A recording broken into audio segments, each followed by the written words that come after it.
There's something different about chasing game with a bow. It's not about the kill, it's about the process. If you've been a bow hunter for any length of time, no doubt you've encountered your share of challenges, failures, highs, lows, and probably have some great stories to tell.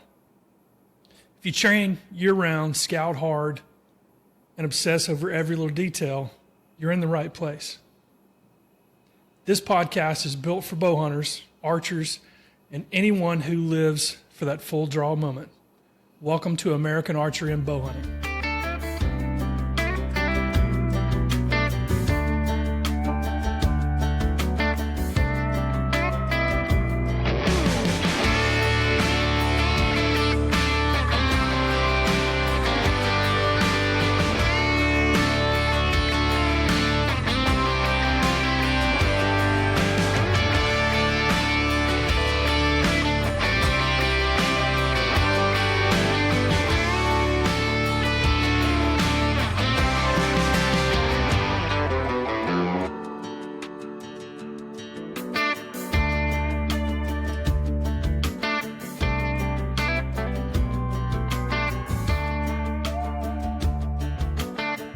My name's John Rowe. I was born in Columbus, Mississippi. I grew up in Northeast Mississippi and spent my formidable teenage years in Northwest Alabama in a little town called Vernon. I started bow hunting probably around 12 years ago. However, I started archery much younger. I remember having a toy that I got for my birthday that was a bow and arrow that had the suction cups on the end of the arrows, and I was fascinated with it. I tried to shoot the refrigerator. I tried to shoot the car. I tried to shoot the windows. I shot anything to make that stick. As I was growing up, I have another distinct memory of having a fiberglass bow that came to me from some method. I can't remember how we got it, but I remember shooting it in my backyard at a small paper target on the side of a hay bale. I also remember being exposed to archery in the Boy Scouts, going through some target archery and actually getting a badge in archery. But it wasn't until later in life where I was exposed to the hunting culture. So I didn't start hunting deer until I was about 20. Based on where I grew up, I was exposed to the outdoors, but my family were mainly bird hunters and fishermen. I started bird hunting at around age 10. My grandfather took me dove hunting, and I was introduced to the outdoors, and every time he went, he made sure to take me or my uncles or my cousins. So I have many memories from far back from being exposed to the outdoors, through that. It wasn't until I was I would say I was probably about 20. I worked with a guy who was a very avid deer hunter and who talked about it all the time. So he talked me into going, and after the first couple of times of going, we went to public land, and then we went to a place that he had that was on private that had a decent amount of deer. And so after going with him a few times, I became really interested in it. And so I killed my first deer, and then not long after that, I killed my first buck, which is the very first one that I had mounted on my wall. It's old. It's from 1997, I think. So once I killed that first buck, I was definitely all in on deer hunting. I would say around 2010 is when I kind of started getting interested in bow hunting. I'd watched some TV shows and seen some things that, archery looked pretty cool. I had reached a point where I had some disposable income so I could actually afford a bow. So I remember going to the Bass Pro Shops in Birmingham, Alabama, and purchasing a PSE Stinger X. I didn't know anything about archery. I didn't know anything about what bow was suited for types of scenarios. I just went to the box store. A guy there was kind enough to help me. This was the one that we picked. He did measure my draw length. I remember this, and he got some arrows. I bought some blackout arrows. I think they were made or are made by Gold Tip. So they were pretty good arrows. I remember having those cut, and I remember leaving and getting in my vehicle to go back home, and I had like a ready-made hunting setup. The PSC's got a whisker biscuit on it. It's still got it on it. I actually have the bow. Later on, I did buy a sliding sight, an HHA optimizer, I think it was called, very rudimentary sliding sight. But that was the first bow that I started out with. And so got really interested in bow hunting, went with my starter bow. Had a few encounters, but it wasn't until I killed my first doe with my bow that I really got hooked on archery. And as soon as that happened, I tell you, I remember thinking, this is so cool. There's a big difference between harvesting a deer from a hunting blind that's 150 yards away and harvesting a deer from an elevated position, whether that be a tree stand, whether that be a saddle, whether that be, just sitting on some sort of platform. There's nothing like it. And it was my favorite mode of hunting from then on. So life happens. I developed this passion for archery and bow hunting, but I'm also in this career that is very, very, very demanding. And so I also had a family, I had small kids at the time that I wanted to spend time with, that was obligated to be a good father and a good husband. And so the bow hunting only got so much time. So I would say probably around 2015, my kids are growing older. My career is not as demanding as years past. And so I was able to focus and spend a little bit more time to actually do more bow hunting other than just, grab a weekend here or there. I was invited by a friend of mine to Indiana, and I'd only hunted Mississippi and parts of Alabama. I'd never been exposed to Midwest hunting whatsoever other than watching, hunting shows on TV. And so I made the trip up there, and when I was around the guys in hunting camp at this place, I could definitely tell that I was different. They didn't say anything or do anything to make me feel any less of a hunter. They were actually very, very accommodating and very cool, and I developed some friendships with people that I still have to this day based on that first hunting trip and being around those guys. But I could tell the gear that they had was different. The way that they talked about hunting was different. The tactics they used were different. They used rattling horns, they used grunt calls, they used bleats, they used decoys. And so I had like some cool encounters on that trip. I remember the very first Midwest buck that I ever saw. My friend took me out to this spot that he had scouted. It was a ladder stand. And he said, look, there's a scrape right over here about 25 yards away. He was like, I have a ladder stand behind the tree so the tree can help break up some of the coverage, but as you're sitting here, make sure you glance over and check that scrape every once in a while because there's a buck that usually comes up right before dark. So I'm sitting here. I don't see any deer. I'm thinking that I've been gar-holed. And I remember standing up in the ladder stand facing away from the scrape, and I had both of my hands in my pockets. And I remember turning around the tree to look over my shoulder, and just as I looked, a buck, a huge buck, was standing over the scrape, looking me dead in my eyes. I looked at him, he looked at me. I tried to do the old move slow and turn back around, and maybe he won't see me so I can reach my bow. But as soon as I started turning, he bolted.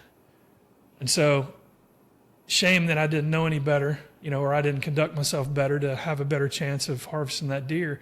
But that was such a cool experience. And so I remember coming home from that trip and thinking, wow, there's more to this than I know.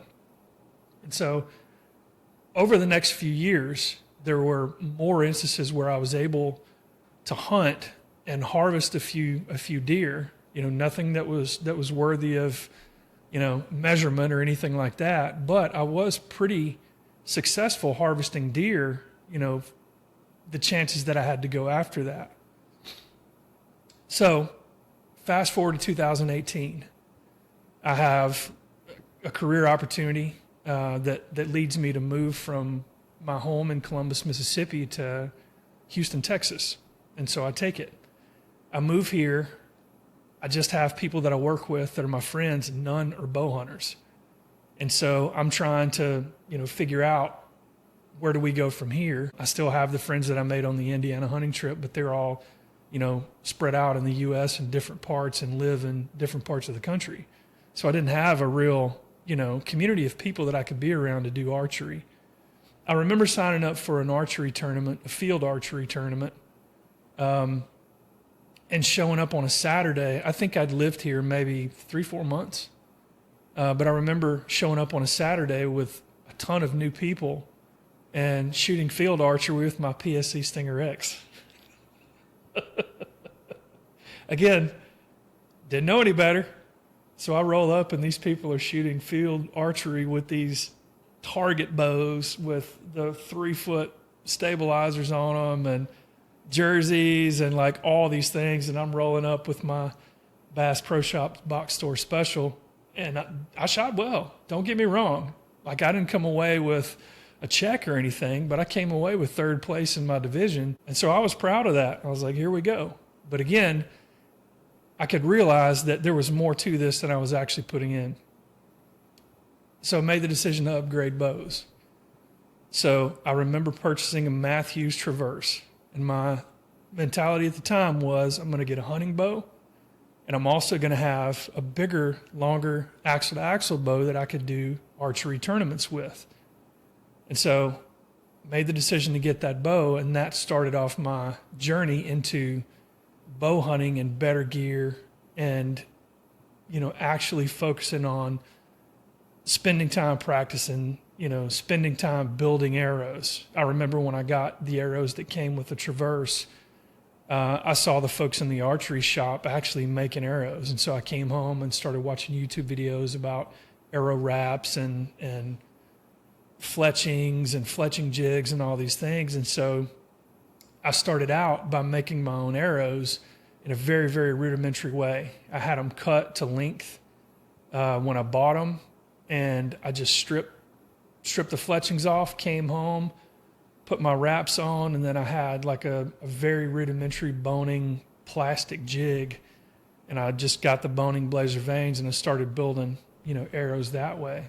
And they shot well. I didn't have any helicals or any offsets or anything like that. I didn't get into that till later. But that again, it started fueling my desire to want to do more for bow hunting. So about, I would say 2021, I meet these 2 guys that I consider, probably 2 of my best friends. And these guys are what really pushed me to start focusing on like the details that are associated with archery and the details that are associated with bow hunting. Being around these guys like really upped my interest because they are detail-oriented guys. Like they weigh their arrow components, they have great gear, they shoot a lot, they tune their bows, paper tuning, like bow presses, like the whole 9 yards. And so when I first started coming around these guys, they started asking about my gear and watching me shoot, asking about my release, asking about my arrows, all these different things. And along the way, I started picking up, okay, well, there's a science and more to this. Like, don't get me wrong, I've watched YouTube videos like everybody else, but I never really took it seriously to think, okay, well, if this one thing is off on the bow, then it throws everything else off potentially on your accuracy and your shot. So after being around these guys for a period of time, I've really picked up a lot and started to focus a lot on the details of practice. and shots and form and arrow placement and groups, equipment, building match grade arrows, making sure that I have the right strings on my bow that are, good and durable and, made for purpose for what I like to shoot, the peep, the rest, the release, and the harmony of all these things coming together, and tuning and shooting bullet holes through paper, so when you practice, the groups are better. And when you get the opportunity in the field, when you're hunting, your chances are much greater of harvesting an animal because of the confidence you have in your equipment and the confidence that you have in your abilities, because you've put in the work to tune your bow and to practice and to make sure that everything is the way that it's supposed to be. One thing that also helped a lot, and one of the things that I look forward to every single year, we've gone to Total Archery Challenge in San Antonio for 4 years.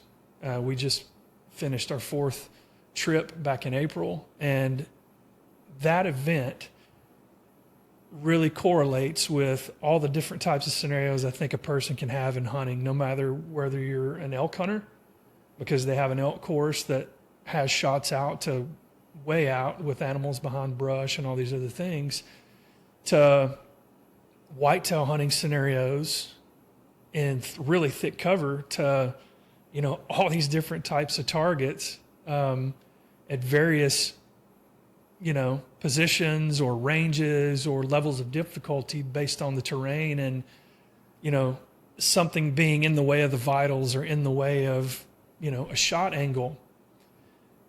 That really challenges archers and bow hunters to stop and think, and it is an immediate reality check about your ability as an archer. And so after shooting that first Total Archery Challenge and coming back, I also realized almost immediately that I needed to get better and I needed to practice. And so all these things converge with where I am today. I started this podcast to serve as a form of entertainment and a platform to tell stories about archery and bow hunting.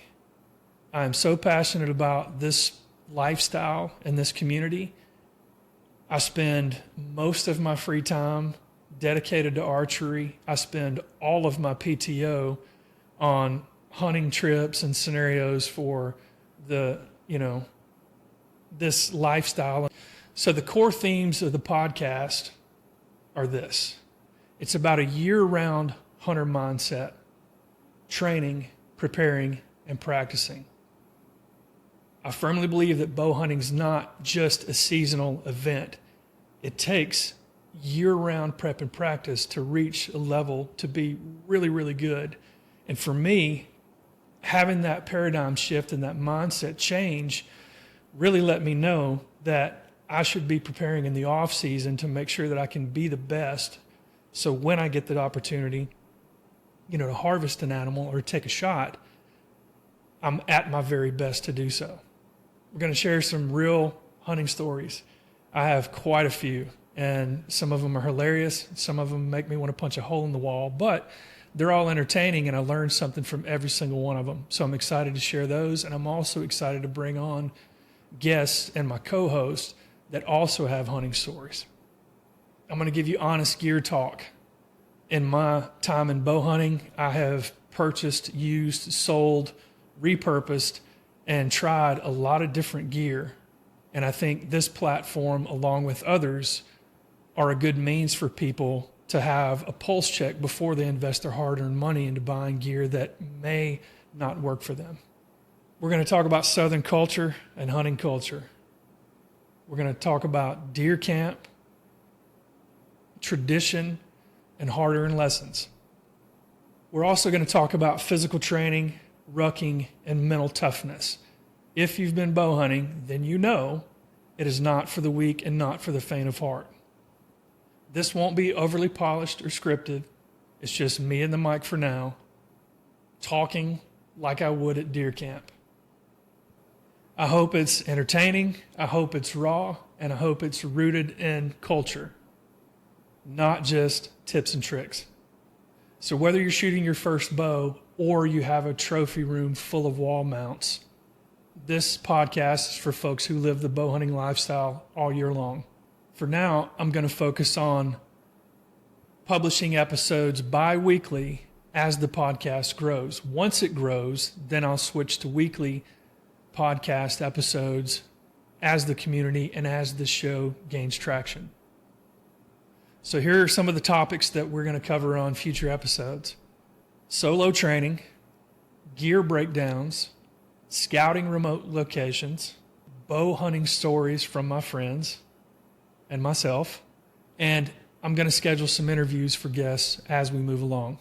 Those guests will be folks in the archery world, hunting buddies, and maybe even a legend or two. Send me your questions, share your stories, and let me know what you want to hear more of, please.